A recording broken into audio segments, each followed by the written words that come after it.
Soy Fernando Díaz Villanueva. Hoy es 11 de septiembre de 2019 y esto es La Contracrónica.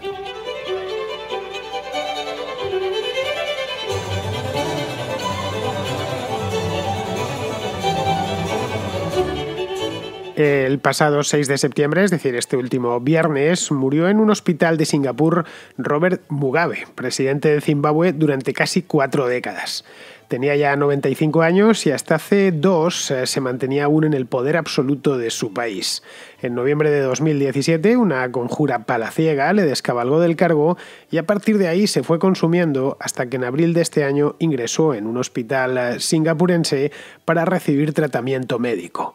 Tratamiento de una enfermedad que no ha sido revelada, pero que ha terminado con él. La desconocemos, pero bueno, el hecho es que tenía ya casi 100 años y de algo hay que morir.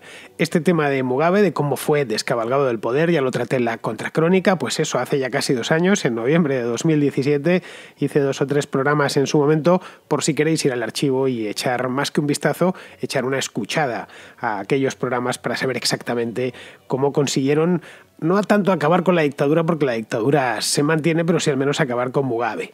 Bien, Mugabe fue uno de los artífices de la independencia de Zimbabue, la antigua Rodesia británica, que fue uno de los últimos países descolonizados de África. A Mugabe le debe, por ejemplo, el nombre actual. El país se llama Zimbabue porque así se adoptó a principios de los 80 para acabar con la terminología colonial. No fue el único cambio, ni el último, por supuesto, que practicó Mugabe. Tras aquel vinieron muchos más y prácticamente todos malos. Arruinó de manera sistemática y dedicada el país y sometió a sus habitantes a una dictadura tenebrosa. Lo hizo ante la indiferencia, cuando no complicidad, de la comunidad internacional, que se puso de manera sistemática de perfil, cuando no abiertamente, a favor del tirano. Hoy en La Contracrónica vamos a dar un repaso a la vida y obra de este individuo infame de infausto recuerdo.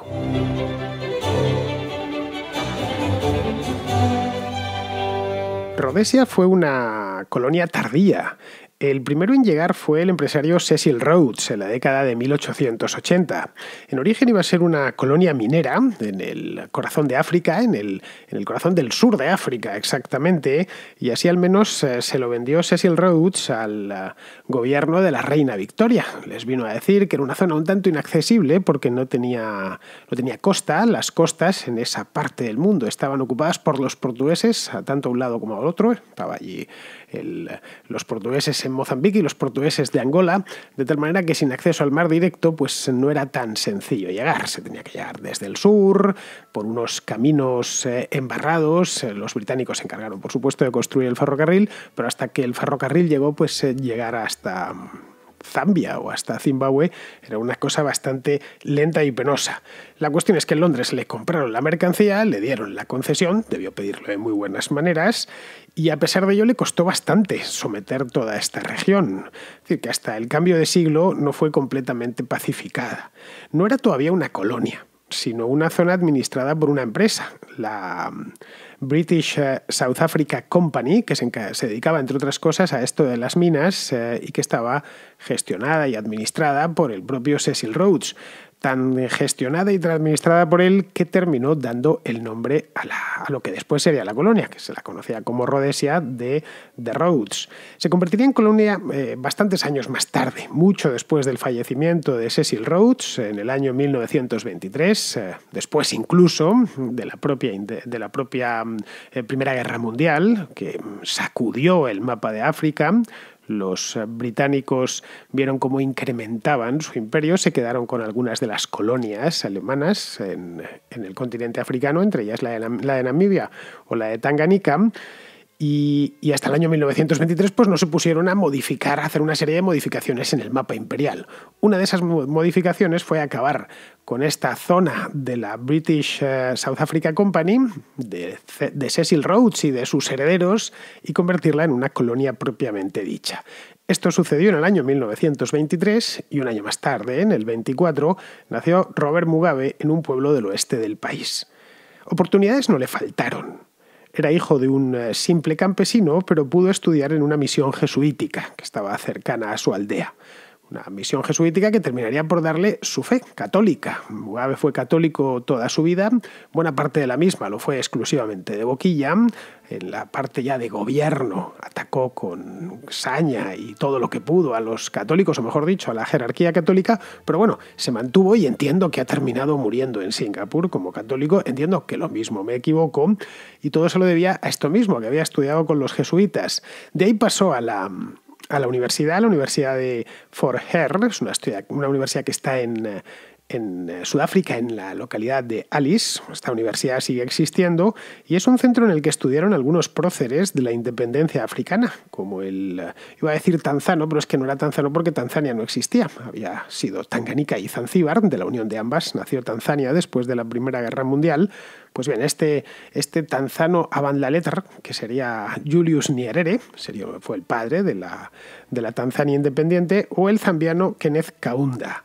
Bien, pues allí Mugabe se graduó en Historia y en Lengua Inglesa y luego encontró un empleo como maestro de escuela en otra colonia británica, en la colonia de Costa de Oro, que es la actual Ghana.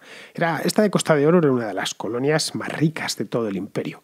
Estaba en el Golfo de Guinea, como sigue estando la República de Ghana, y sería una de las primeras en acceder a la independencia, allá por el año 1957.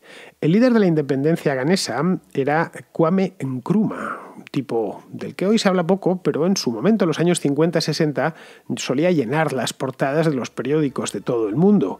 Este era un hombre que al parecer influyó muchísimo en Mugabe. Para entonces, Mugabe ya era un nacionalista africano. Cuando llegó a Costa de Oro, él estaba convencido de que África se tenía que emancipar del yugo colonial y que el Kwame Nkrumah, entre otros, eran los que señalaban el camino por el que habría que transitar. Para entonces ya se había transformado en nacionalista y en algo más. Se había transformado en nacionalista y en ese algo más, que os lo diré ahora, no en Costa de Oro, sino durante su estancia en Fort Hare. Esta institución, que los británicos creían que iba a servir para formar e integrar a las élites locales dentro del imperio, del orden imperial, sirvió curiosamente para todo lo contrario, o quizá no tan curiosamente. Al final, una universidad puede convertirse en exactamente lo contrario de lo que sus fundadores persiguen. El caso de la Universidad de Fort Hare es un caso paradigmático. Bien, cuando Mugabe regresó a Rodesia, ya en el año 1960, después de haber hecho sus pinitos educativos en otras partes del imperio, en aquel momento ya era independentista, al 100% además, y además era socialista, leninista para más señas. Allí, claro, una vez en Zimbabue se habían independizado, entre ellas Ghana se había independizado ya en el año 1960, y él perseguía que Rodesia, que todavía se llamaba así, se independizase. Y para eso, pues, hacía falta meterse en política, que es lo que hizo Mugabe nada más pisar su país natal. Allí se integró como secretario general en un partido independentista llamado Unión del Pueblo Zimbabuense, por sus siglas en inglés ZAPU, es decir, ZAPU o CHAPU, o como quiera que lo pronuncien los zimbabuenses. Es el partido que hoy sigue gobernando en pleno año 2019. Bien, aquí vemos un fenómeno más que biográfico propiamente suyo, un fenómeno histórico que ocurrió en la propia Rodesia durante los años 60. La emergencia del nacionalismo africano ocasionó problemas con la minoría blanca. Había una minoría blanca no muy grande, es decir, no era una minoría desde el punto de vista demográfico muy significativa, pero sí lo era desde el punto de vista económico. Bien, esta minoría, que tenía influencia en Rodesia, a diferencia de otras colonias africanas donde apenas había colonos blancos, en muchas no había ninguno, más allá de la administración. En el caso de Rodesia sí que lo sabía, que se habían establecido en el país e incluso habían empezado a reproducirse allí, es decir, a tener hijos, a tener familias, gente que, aunque de origen británico, ya se consideraban africanos, no habían conocido, no habían pisado en muchos casos la metrópoli en su vida. Bien, pues estos problemas empezaron a verse que no habían existido en ningún momento, empezaron a verse a raíz de la emergencia de este movimiento. Esta minoría blanca estaba conformada básicamente, no era tanto los funcionarios y la administración de la colonia, como granjeros que se habían establecido allí Pues por la riqueza del suelo y la bondad del clima. Zimbabue tiene, cuando lo imaginamos, tendemos a pensar que aquello es una selva, pero no es propiamente una selva, es un país elevado, como sucede en algunas zonas de Sudamérica, y por lo tanto tiene un clima muy dulce y además el suelo es extremadamente fértil. Bien, estos problemas pronto se tradujeron en enfrentamientos y obviamente no tardaron en llegar a las manos. Llegar a las manos, es decir, que llegaron a pegarse, dispararse, etc. De resultas de aquello, Mugabe acabó en la cárcel. Y los blancos, acaudillados por un colono llamado Ian Smith, declararon la independencia del Reino Unido. Todo esto sucedió en los años 60. Ian Smith, por cierto, había nacido en la propia Rodesia. Era de los que no habían pisado Inglaterra ni el Reino Unido en su vida. Así que él se sentía más leal a la propia Rodesia que a la metrópoli. Claro, para los británicos de la metrópoli estoy hablando, aquello pasó a ser un dolor de cabeza.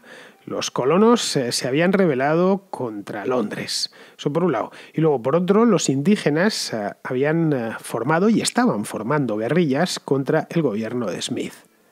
Y esto, pues para el Londres o el Reino Unido del año 1965-1966, ya desmantelando, en un proceso de desmantelado de su imperio muy avanzado, pues no estaban para ese tipo de cosas y quisieron darle salida. Una de los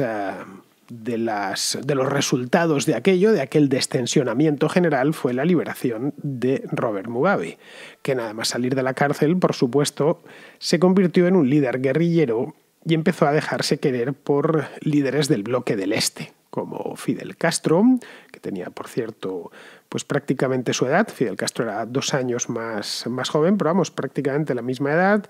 La URSS también, que apoyaba su lucha y la financiaba generosamente. Estoy hablando en plena Guerra Fría, cuando África se convirtió en un campo de batalla auxiliar de todo aquello.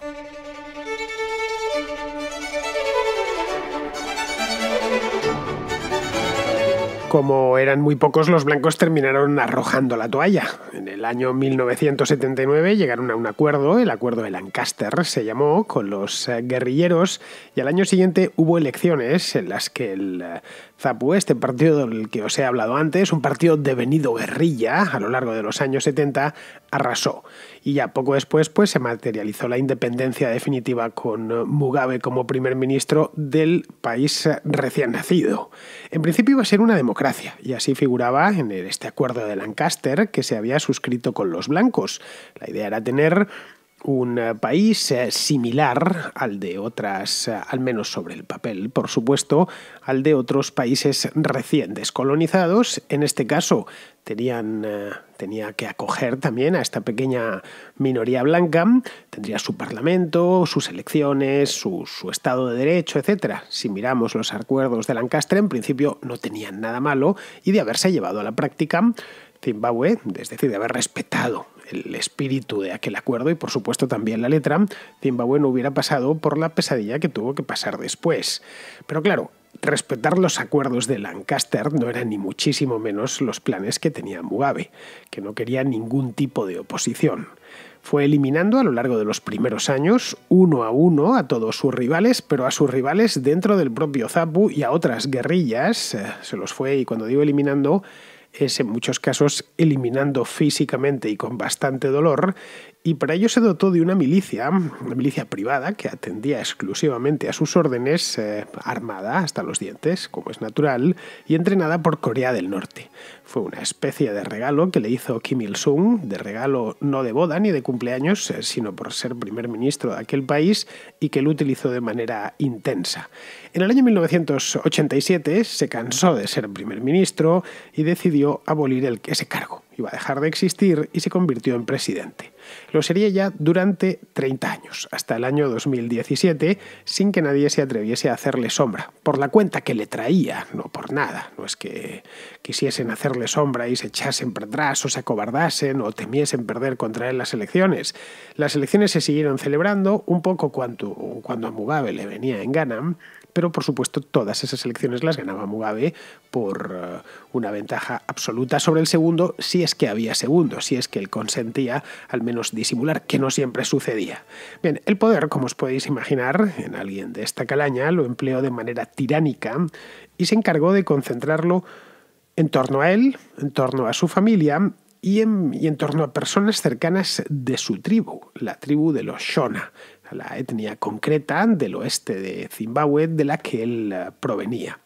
Le movía un anticapitalismo primario que en las circunstancias propias del Zimbabue recién descolonizado se tradujo básicamente en antioccidentalismo y en la persecución sistemática y un poco diría que hasta enfermiza de la minoría blanca, con quienes no escatimó esfuerzos para expulsarla del país, con algunos, con bastantes, de hecho acabó directamente allí, mediante expropiaciones, básicamente. Los blancos tenían grandes granjas, grandes explotaciones agrarias y se las iba quitando, las ocupaba, en otras ocasiones bastante a menudo se las entregaba a miembros de su familia o miembros de su clan.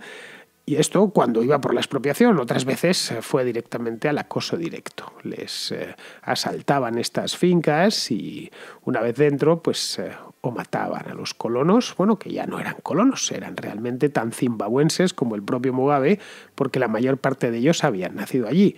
Una de las técnicas preferidas de estas hordas que invadían las fincas de los granjeros era entrar, darles una paliza y después romperles los dedos. Muchos, evidentemente, pues prefirieron largarse. Ni siquiera vender lo que tenían porque no les permitían venderlo. Se lo expropiaban sin más. Algunos fueron a Gran Bretaña. Sería para muchos la primera vez que la pisaban. Otros se fueron para Sudáfrica. El hecho es que el país poco a poco fue quedándose sin esa minoría. En el año 1990, cuando ya tenía 66 años, es decir, edad más que sobrada para retirarse, se casó con una mujer que era 41 años más joven que él. Se llamaba Grace Marufu. Hoy es Grace Mugabe, por supuesto. Esta mujer sigue viva, debe de rondar los 50 y tantos, que pasó a ser su mano derecha. Se convirtió de esta manera en bígamo, porque él ya estaba casado, ella también, por cierto, pero aún así decidieron casarse y organizar una gran ceremonia. Lo justificó diciendo que esa era la tradición africana, que había la tradición allí zimbabuense, pues era esa misma, la de tener tantas esposas como un hombre pudiese mantener, lo cual pues la verdad es que lo desconozco. El hecho es que como él era católico y se había formado como católico, pidió a la iglesia que bendijese la unión y que enviase un sacerdote para celebrar la boda. De hecho, si buscáis fotografías de la boda de Grace Marufu, Grace Mugabe con Robert Mugabe, veréis que están vestidos como en una boda católica o en una boda cristiana, ella de blanco, etc. La cosa es que la Iglesia, por supuesto, pues no quiso saber nada de este tema y la tomó con los católicos. A partir de ahí ya pues empezó a perseguirlos, especialmente a la jerarquía. Pero este detalle sin demasiada importancia, esa es la verdad, de la boda, de que se convirtió en bígamo, no se queda en realmente nada, aunque nos da una imagen de hasta qué punto este hombre pensó que lo pensó y además lo llevó a la práctica, el dueño absoluto del país, que podía hacer lo que le viniese en gana en cualquier momento. Pero claro, palidece al lado de la ruina económica en la que sumió a Zimbabue. Mugabe, como os he dicho antes, era leninista desde su más tierna juventud cuando estudiaba en Fort Hare. Pero claro, leninistas había muchos en esa época, no solo en África, sino también, por supuesto, en Europa, en las Américas, en todas partes, especialmente en la universidad. La mayor parte de ellos, de esos leninistas de los años 60-70, se fueron suavizando su credo estudiantil o directamente abjuraron de él. Hubo muchísimos casos. Mugabe no hizo ninguna de las dos cosas, ni se suavizó, todo lo contrario, fue enriqueciendo ese credo leninista originario con nuevos añadidos, a cada cual más desquiciante, como por ejemplo, de que la tradición africana era ser bígamo. Y tampoco se planteó en ningún momento abandonar ese leninismo básico. Cuando digo que era leninista es que habría leído 3 o 4 cositas de Lenin, ni muchísimo menos era un entendido de teoría marxista ni nada que se le pareciese. Y además, como fue presidente durante tanto tiempo, de un país, no un país gigantesco, pero sí un país lo suficientemente grande, y que cuando él lo tomó era un país rico, era una de las colonias del Reino Unido más ricas de toda África, pues tuvo oportunidad de mostrarlo, de mostrar su particular visión del leninismo. En la dialéctica mugabiana, los blancos eran Pues algo así como los culpables de todos los males del país. Él necesitaba, lógicamente, una lucha de clases. Por un lado, como no tenía pobres y ricos, pues tuvo que ir, bueno, si hubiera sido pobres y ricos, hubiera tenido que ir contra su propia familia y el entorno del poder. Así que buscó la división de la sociedad estaba entre los blancos y los negros, los africanos locales, a pesar que realmente blancos había muy poquitos. Estamos hablando de unos pocos miles. Esa era la colonia de granjeros blancos en el Zimbabue del principios de los años 80.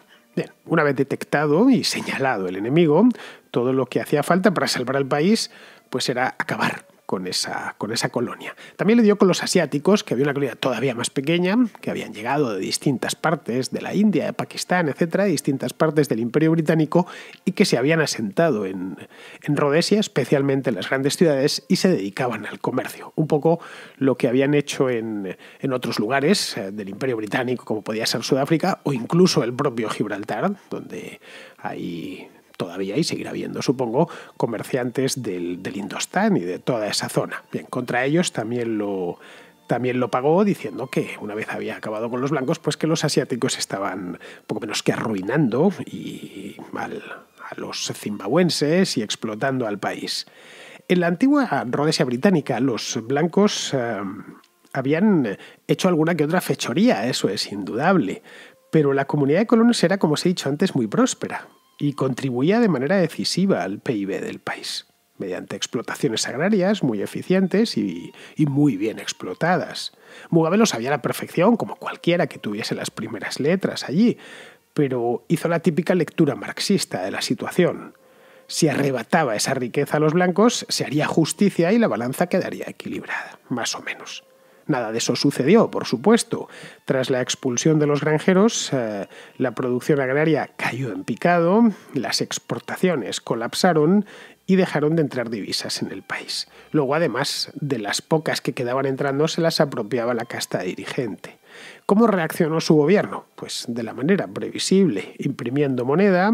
La inflación entonces se disparó, se convirtió en una hiperinflación hasta que el dólar zimbabuense quedó volatilizado, dejó de existir y ya todo el sistema se vino abajo. Empezó entonces a faltar comida, se desató una hambruna, la mortalidad infantil se multiplicó por 2, la esperanza de vida pasó de los 60 a los 35 años, a prácticamente la mitad, y se produjo una ola de refugiados hacia Sudáfrica y Botsuana. En total, 3,5 millones de zimbabuenses, es decir, un cuarto de la población, para que nos hagamos una idea, huyó del país, lo que debilitó todavía más su economía. Los que se iban, como es lógico, pues eran los más jóvenes y los más capaces. Vamos, que hace poco más de 10 años, en el año 2006, el país estaba en la más absoluta bancarrota. Y ya, por supuesto, nadie prestaba un centavo al gobierno de Mugabe. Ni siquiera los chinos, que fueron su último amor, no verdadero, pero sí su último amor de interés. Todos, incluidos los chinos, sabían que aquello era una máquina gigantesca de engullir recursos que acababan en los bolsillos del entorno del dictador.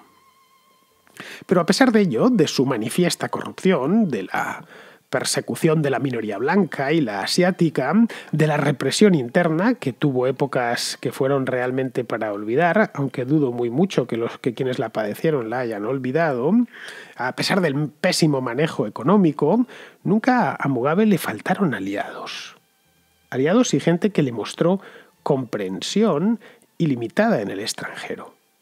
Jamás faltó a una cumbre internacional y siempre estaba pontificando. El régimen cubano, por supuesto, de los hermanos Castro le apoyó, sin fisuras, idem con la Libia de Gaddafi, o el propio Hugo Chávez, que en una ocasión llegó a decir que le odiaban porque, llegó a decir en público, estoy hablando, no en privado, en el Palacio de Miraflores, dijo que odiaban a Mugabe pues porque, como a Robin Hood, era un hombre que quitaba a los ricos para dárselo a los pobres. No sabía que estaba quitando a los pobres, quitándoles literalmente el pan de la boca para enriquecer a su propia familia. Este tipo de cosas, lógicamente, encendía la oposición, que fijó su cuartel general en Londres, porque dentro de Zimbabue llevar la contraria a Mugabe era una sentencia de muerte. Protestaban ante la prensa, pero no siempre se les escuchaba. Buena parte de esa prensa se negaba a creer que los problemas económicos del país se debiesen a la desastrosa gestión del gobierno. En aquel entonces, hablo de hace unos 20 años, buscaban todo tipo de coartadas, a cada cual más peregrina. Decían que no, que se había producido una sequía, que había una mala cosecha o problemas puntuales, como cuando Zambia y Mozambique interrumpieron el suministro eléctrico. Zimbabue no generaba suficiente energía eléctrica y la importaba de estos dos países. Y es cierto, lo hicieron. Pero lo hicieron porque el gobierno de Zimbabue no pagaba la factura de esa electricidad. Pero bueno, el hecho es que este hombre se sentía protegido en el extranjero. Y si algún gobierno occidental le criticaba, descargaba la habitual batería de calificativos, en la que nunca faltaban los consabidos de racista y de imperialista. Con esas dos consignas se blindaba ante la crítica internacional, que al final le llegó de todas partes. La Unión Europea llegó incluso a prohibirle visitarla, viajar por la Unión Europea, pero eso fue todo ya al final. Esta crítica terminaría endureciéndose, a partir sobre todo de la década pasada, cuando el país se encontraba ya en la más absoluta ruina y las noticias de la hambruna crónica que azotó Zimbabue desde mediados de los 90 empezaron a ser difundidas en Occidente. Esto se lo tenemos que agradecer a los propios exiliados que durante años y años clamaron en el desierto. Pero de nada sirvió, en la práctica quiero decir. El dictador no ha muerto en la cama, pero a punto estuvo de hacerlo. Hace solo 2 años del golpe de Estado que le sacó del Palacio Presidencial. La puntilla se la dio su vicepresidente, un tal Emmerson Mnangagwa, que era un antiguo guerrillero que había estado a su servicio durante toda su vida, que consideró que había llegado su hora. Jubiló al tirano y le asignó una pensión y un palacete. Por lo demás, nada ha cambiado en Zimbabue, porque aunque Mugabe haya desaparecido, el mugavismo goza de extraordinaria salud.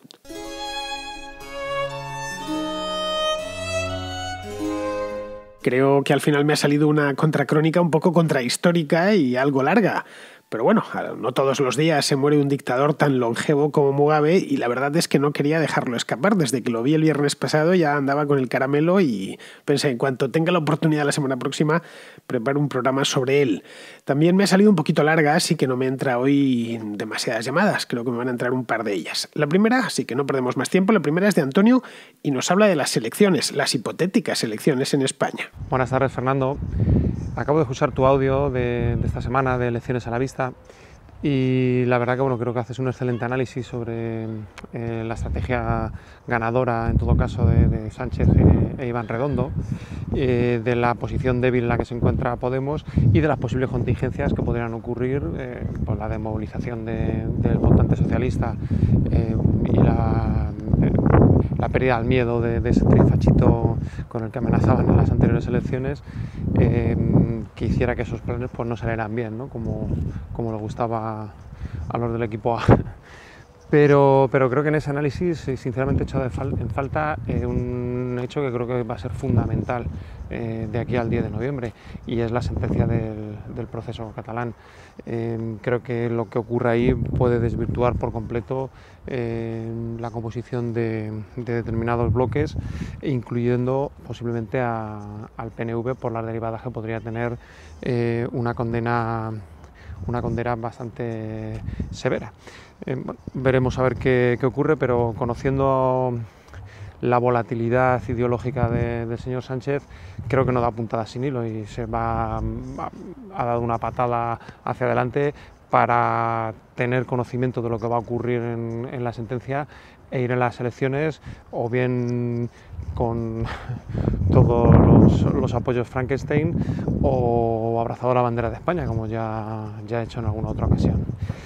Nada más, gracias por la calidad de tu trabajo y un saludo. Pues sí, Antonio, la sentencia del procés va a poner contra las cuerdas a todos, especialmente, mejor dicho, a estos dos, pero especialmente a Podemos, que si es condenatoria se opondrá a ella, casi con toda seguridad. Si además de condenatoria es dura, las costuras dentro del PSOE es posible que rechinen. Pero vamos, no creo que se rompa porque están en el poder y el poder ya sabes que es una vaselina infalible. Pero bueno, no dejan de ser previsiones, más o menos informadas, pero previsiones al fin y al cabo. Es difícil cuantificar el impacto de la sentencia porque esta aún no se ha producido. Y ya sabes, los análisis hay que hacerlos con los hechos, no con hipótesis. Esa es la verdad. Cuando salga la sentencia, a lo que por supuesto le dedicaré un programa y lo que haga falta, pues ya podremos empezar a analizar en función de lo que sea la sentencia y de lo que pase a consecuencia de esa misma sentencia. Bien, vamos ahora con Patricia, que nos cuenta lo siguiente desde Valencia. Un tuit de Aurora Mora que me ha dejado cao. Es concejala de aquí de la Comunidad Valenciana, es jefa de gabinete de la Consellería de Participación, Transparencia, Cooperación y Calidad Democrática. Me lo tengo que apuntar. Es de Izquierda Unida, ya sabemos que las consejerías son muy largas. Bueno, pues os leo el tuit. Nuevo caso de discriminación lingüística en Valencia. En la Tasca El Botijo, pone la dirección, pone la foto del local. Me han dicho que soy maleducada por pedir un café solo con sacarina y una tostada de jamón dulce. Y encima se niegan a darnos el libro de reclamaciones. Bien, he leído comentarios de esta tal Aurora, que cada vez lo empeoraba todo más, e incluso una nota aclaratoria del restaurante. Y por lo visto la cosa fue así. Llegó pidió su café con sus tostadas en valenciano. La chica, que es argentina, la camarera argentina, no la entendió. Pues no la entendió en ese momento. A lo mejor lo típico, te habla rápido. El valenciano no es difícil de entender, pero si te lo dices rápido, si te dice tal, si te lo dices mirando a un cuadro, pues a lo mejor no lo entiendes. Ella se puso arisca, le dijo que qué pasa, que no tiene valenciano, que tiene que hacer es aprender el valenciano, y se fue a buscar, la chica se fue a buscar una camarera valenciano parlante, porque quería que le hablaran en valenciano. Cuando vino la chica, ya no atendía razones, esta consejera le estaba súper indignada y pidió el libro de reclamaciones. Se ve que como en ese momento no se lo querían dar, yo tengo entendido que si no has consumido tampoco tienes la obligación de dar el libro de reclamaciones, pero bueno, en este caso ella llamó a la policía para que viniera a intervenir y le diera el libro de reclamaciones. Todo esto sin haber empezado a tomar nada, ni haber pedido nada. Bueno, pedido sí, lo había pedido, pero había montado todo este follón. Que por cierto, este follón lo comenta con copia a la Escuela Valenciana, a su partido, a Marzà, a la Consellería de Educación, a la plataforma Per la Llengua, que por cierto, esta plataforma viene de Cataluña, que junto con la Academia Valenciana de la Lengua, pues poquito a poquito han hecho camino pues, para sustituir el valenciano por el catalán, que el valenciano es una lengua propia de aquí desde hace muchísimos siglos. Pues bueno, se ha buscado pues, sus me gustas de sus amigos independentistas y menos mal que el restaurante pues precisamente no tiene complejos en decirlo, él es valenciano parlante, es decir, allí se habla de todo en el local y están tan orgullosos que les ha parecido indignante que hayan utilizado políticamente su restaurante. Y ya te digo, menos mal que ha defendido a la trabajadora, porque por el tuit de esta mujer, a esta trabajadora argentina la hubieran despedido. Nada, simplemente es compartir este hecho como una muestra más del fanatismo independentista que no mira por las personas realmente ni por los ciudadanos, sino por su escalada política y de fama. Un saludo. Pues sí, Patricia, es un episodio bastante lamentable, lo vi el otro día en Twitter y me pareció, pues, ¿qué quieres que te diga? Propio de un fanático e impropio de una ciudad abierta y cosmopolita, como es y como ha sido siempre Valencia. La respuesta del bar, la verdad es que no tiene desperdicio. Primero le dicen que la camarera atiende en castellano porque no sabe hablar valenciano, como la mitad de los valencianos, por lo demás. Y luego dice que enviaron a otra camarera que viendo que esta señora se ponía imposible, pues enviaron a otra camarera ya valenciano hablante, pero no atendió a razones y pidió el libro de reclamaciones en ese momento. Aquí hay un tema que creo que en Valencia deberían tener en consideración. En la Comunidad Valenciana hay comarcas enteras en las que nunca se ha hablado valenciano. comarcas enteras, pues prácticamente todas las del interior, Requena-Utiel, Villena o el Rincón de Ademuz, buena parte de la provincia de Alicante nunca se ha hablado valenciano, por ejemplo, sin ir más lejos, la ciudad de Orihuela, por ejemplo. En fin, ¿son esa gente valencianos de segunda? Me pregunto. ¿Van a asimilarlos a la fuerza? En todas estas comarcas, aunque no se hable valenciano ni se haya hablado nunca, sí que se estudia en los colegios y me consta que la gente de Orihuela o de Utiel no tiene ningún problema con la lengua valenciana, incluso hasta sienten un punto de orgullo como algo propio de la comunidad, pero bueno, es decir, que la comunidad valenciana no es como Cataluña, no es una comunidad bilingüe, es una comunidad bilingüe con varias comarcas monolingües. Y además ambas lenguas conviven pacíficamente y han convivido así durante siglos, dando lugar a esa mezcla tan curiosa de términos en valenciano con otros en castellano que vosotros no os dais cuenta, pero que los de fuera sí que nos damos cuenta y además nos hace mucha gracia y nos parece muy agradable.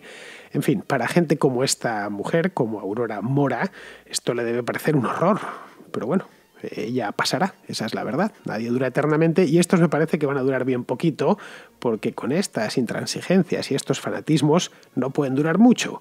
Bien, que esta pasará y los valencianos seguirán hablando ambas lenguas y mezclándolas sin problemas. Esa yo creo que va a ser la venganza definitiva.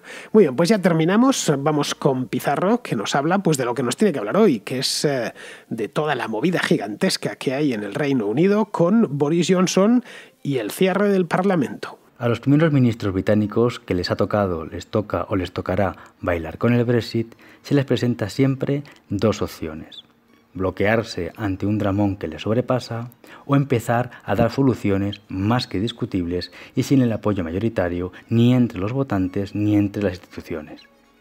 En esta última está Boris, aunque se está llevando tantas tarascadas que en breve desembocará en la primera opción: verse sobrepasado. Es entretenido verle actuar como si supiese que podrá solucionar el problema y el embolado, en el que se ha metido el Reino Unido gracias a una clase política esencialmente detestable, primero por fanfarrona y segundo por cobarde, y unos votantes mayoritariamente majaderos, crédulos e irreflexivos. Pero por muy entretenido que resulte verle chapotear en el problema, nada de lo que hace se lo va a solucionar, ni le va a sacar de este brete. Un cordial saludo de Pizarro. Pues queridos amigos, hasta aquí ha llegado la contra de hoy, miércoles 11 de septiembre, mañana es jueves, luego habrá contracrónica también, así que aquí os espero. Hasta mañana, amigos.